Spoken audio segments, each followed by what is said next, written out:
Every entrepreneur has been there. Growing pains Obstacles lead make to you growth stronger. gains. It's the challenges that cause us to level up. The Company Growth Podcast inspires you to keep going through the pain. I'm your host, Alicia Dominico. The publishing industry is heartbreaking. It is long, it is heartbreaking. Like, these books are like a part of yourself, right? And when you get a bad critique or you have a bad day, it's devastating.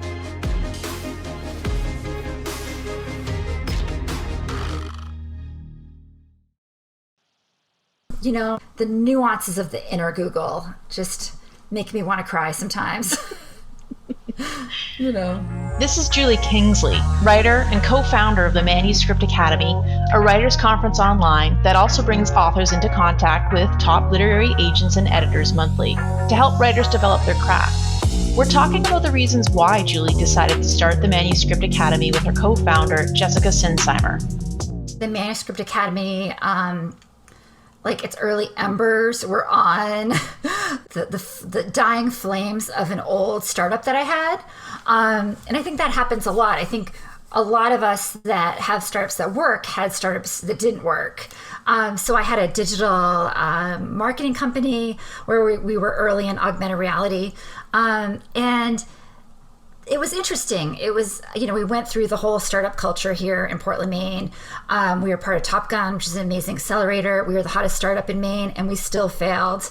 And when I pivoted to the Manuscript Academy, I kind of felt like, one, I was coming into the space where my skill sets were coming together in all different ways. So I've taught mass communications out of college. I've taught for a traditional classroom for 10 years. I've been a writer. I ran writing conferences.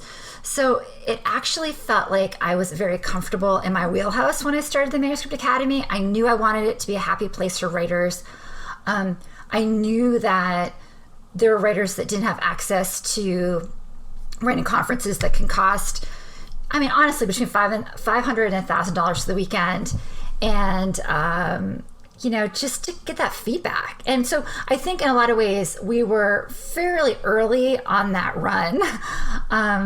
And we started with some real business plans. We set our goal, which was to be the happiest place in writing.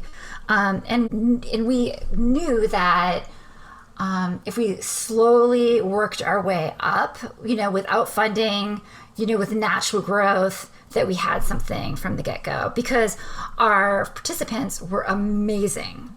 It's just been a pleasure. But becoming the happiest place in writing wasn't easy, even when you have an amazing niche and a really cool audience you're passionate about helping. Entrepreneurs still face growing pains. Julie told me more about some of the obstacles they faced in the early days of the Manuscript Academy.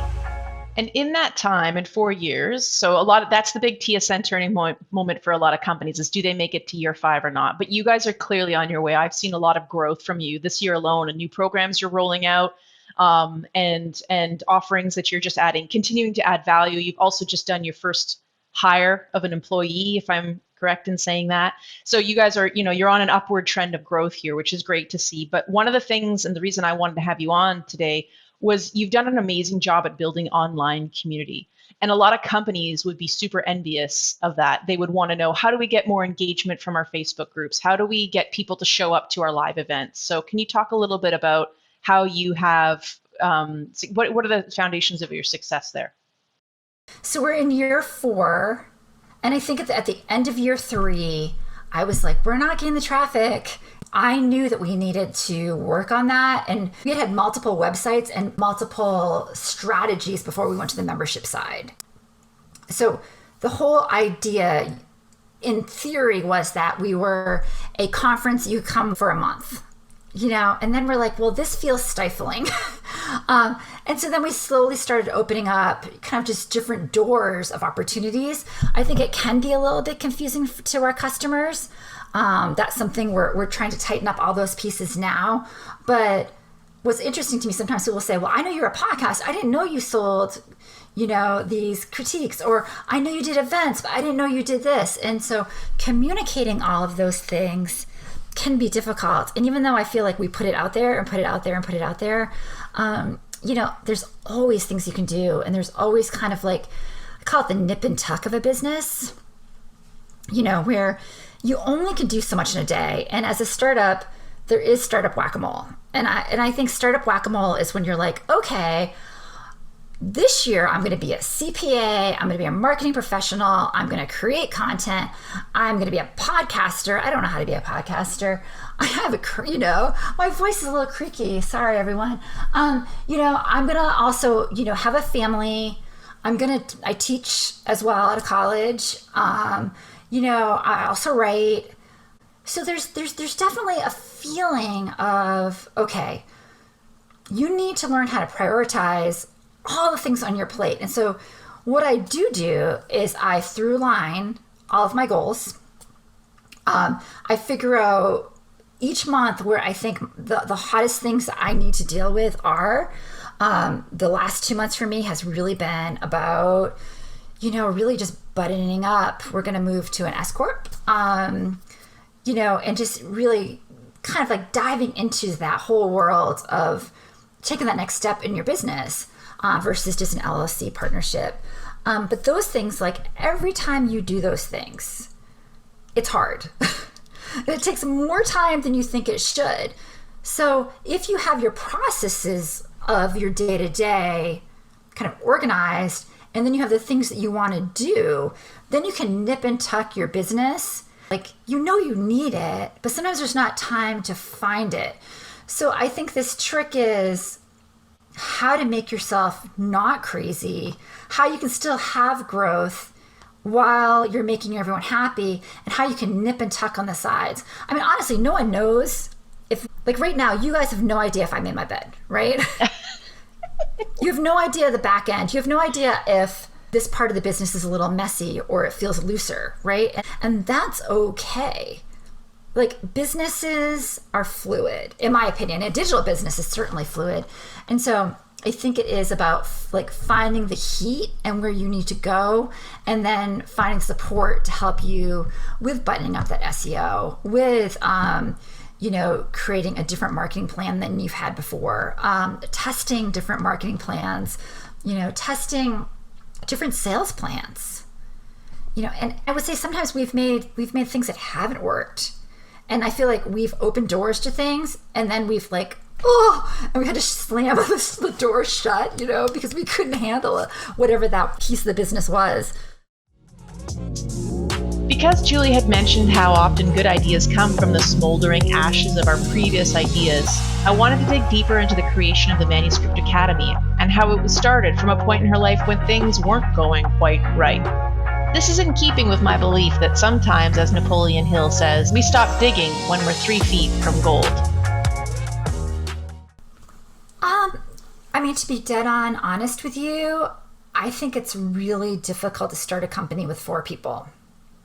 And when you have 4 people and some people are working and some people aren't working, and you're not really having that balance, but you're equal owners, and it just, and you're in a legal agreement with other people, you need to really decide, what that looks like and what you're getting into before you get into it. I mean, I could see the book we were in beta with end up being on beta with the scanning technology, with a book that went on to hit the New York Times, a movie's coming out about it. All we needed to do was get the tech built out enough so that people could use it. And, if a couple pieces of the cog aren't working effectively, everything's not working effectively. And that's why when I met Jessica and I realized that our brains worked really well together, that I had this entrepreneurial background, she had this platform, we both were really similar in how we saw writing. The story of how I met her was my business was in flames. I got in a fight with my business partner, the SEO of my former company, at the Book Expo of America. And I was in a bus, and there was a woman in front of me, and I was kind of frantic to get to this particular street.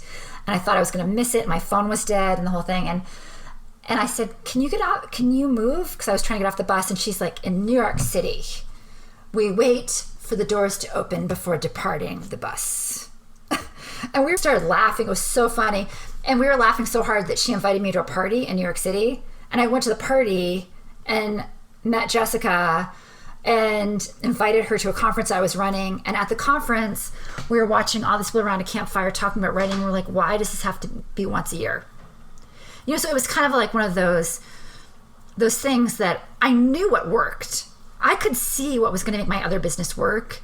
And I knew that I needed someone that had a similar vision and was, you know, honestly was open to failure, right? And open to trying something new. It's real. I think it is difficult to find people with that mindset.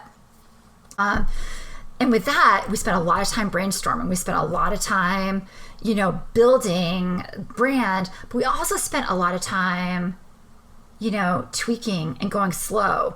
And I do think that a lot of people kind of just like put something online and they think, okay, this is going to be huge. And it's way more difficult than it looks. So keeping small and nimble is my biggest advice to anyone out there. You know, like going in with 4 or 5 people, it seems like a good idea, but unless all those wheels, the cogs are working, it can be difficult. From the perspective of someone whose business is online all the time, I wanted Julie to tell me what she thought was the best advice for anyone who needs to either move their business online or grow their business online. Publishing is hard, you know, and I would say just like utilizing social media. I mean, we were really lucky, and we were really lucky because Jessica Sinsheimer, my business partner, had a great online platform prior to us starting. So we had a jump start. I do think it's difficult to build online communities cold. I think it's harder because Jessica had been so active in really amazing products like a Manuscript Wishlist, which is it's a site that a writer can go in and put down what they write, say hashtag pigs and picture books, for instance. You'll actually find an agent that might be looking for pigs and picture books, you know. So she did that for free. She did MSL days, really starting and building that community online, and that was super helpful when we started the Manuscript Academy. Our element of trust was already there. And I would say if you're going to try to build that in your own business, it is about providing something, anything, to your customers for free before you're asking them to give you money on the internet. You know, a mission, a cause, something you can give back to. Those are all things that can really help. But I do think, you know, I am a teacher running a class. This is like running a classroom. You know, it's very, very similar. The skills I learned there, the skills I learned waitressing, the skills I learned bartending, the skills I learned as a ski instructor, like they're all the same skills, right? Like, how do you talk to people? And honestly, if you have a bad customer and you have someone that you're never going to make happy, and we have had some people who will never make happy, there's a point where you do need to let a customer go because they can really impact a day. You know, you can have goals for happiness, but when a customer is never going to be happy no matter what, there, you know, that's an interesting discussion that we've had to have.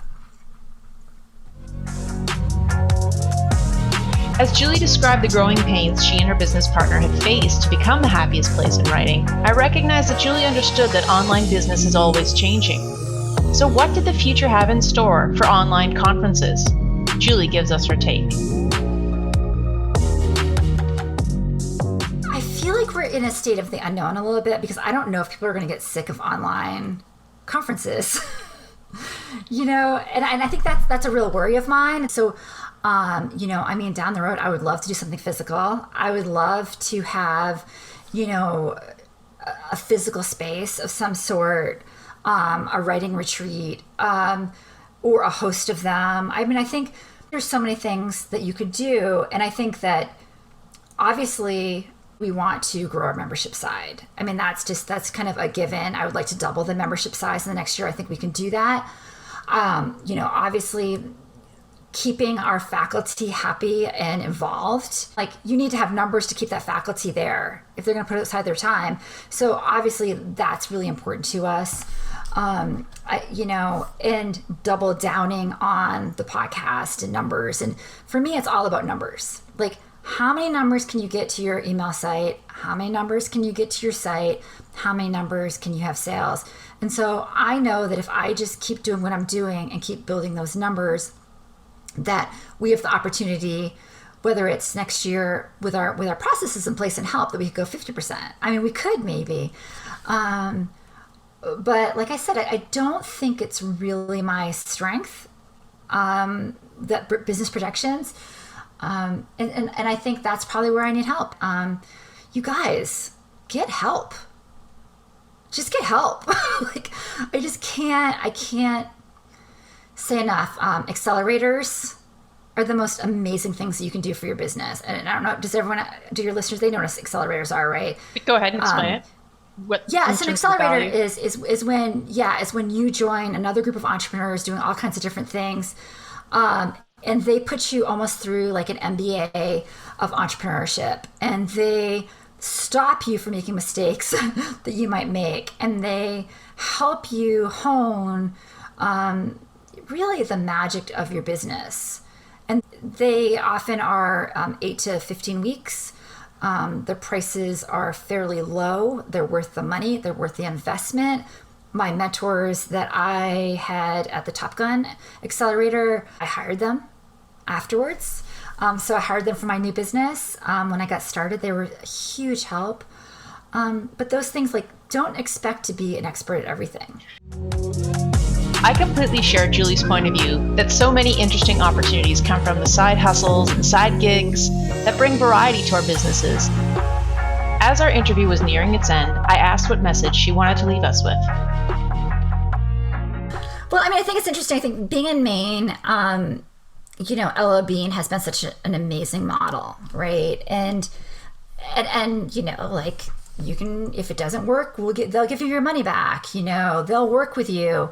So I think, like, looking at Ella Bean, looking at Zappos, and then turning it to the digital age, has worked. I believe it has worked. I don't think that stuff is rocket science. And I think I remember listening to Tony Hsieh. I was in Vegas on an entrepreneurial weekend, and sadly Tony Hsieh has died. He was the CEO of Zappos, but he was just really talking about what it means to be a good employee, what it means to be a good business person, and what it means to be a good customer service person. And it's all, Tony Hsieh told this story about someone called Zappos, and they're like, I'm just having a bad day, I'm really hungry, and they ordered that person pizza, right? Like there is something to that. And I think writing is so passionate, and it's so passionate, and people have really, really hard days. So one of the new things, I'll tell you guys here, one of the new things that we just hired is a Minister of Happiness. And the Minister of Happiness, we're going to create a list, and if you just want to talk to someone, the Minister of Happiness is going to call you. That's fantastic. And so that's just, like, someone we know that is just a really good listener, and she's psyched, I'm psyched, and I think that's going to actually really, help everything. Well, it's just really a testament to your belief in really good customer experiences that you learned a long time ago and have implemented very successfully. To learn more about the Manuscript Academy and to develop your writing skills online, visit manuscriptacademy.com or listen to the Manuscript Academy podcast. Find more episodes of the Company Growth Podcast at anchor.fm/Company Growth Podcast on YouTube or wherever you listen to podcasts. And if you've got a company growth story you'd like to share, reach out to Tangible Words. We'd love to hear your story and use it to inspire others to beat their own company growing pains. Until next time, thank you for listening to the Company Growth Podcast.